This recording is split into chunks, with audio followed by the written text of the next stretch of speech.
we finally decided upon when we were looking for that common standard that we needed to apply to everybody. And what we basically decided is that we could find that common standard in the Charter of Rights and Freedoms. Mm-hmm. Because when in our reading of the Charter of Rights and Freedoms, although they're formulated in the form of individual rights, because all Canadians have them, then not only do you have the right to be treated without discrimination, you have the obligation or the duty, the civic duty, to treat others without discrimination, because it applies to everybody.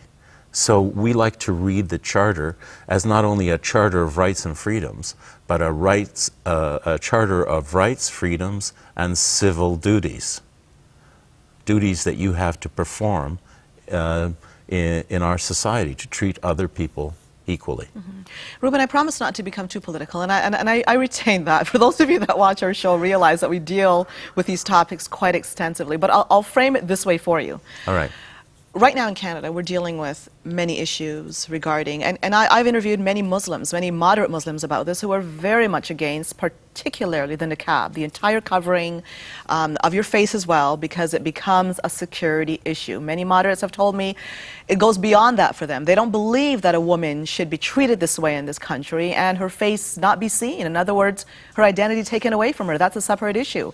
But I will say this, that when you do have a drive for this, it ends up causing, and this is the sad part, discrimination against the entire Muslim population in some circles. Not every Muslim, and we've strived to show this, agrees with a face covering and understands that this is a security issue by our standards. How are you dealing with these issues? Because you're talking about the Charter of Rights and Freedoms, but Canada at large is at a point where it's trying to determine what is our identity under these rights and freedoms?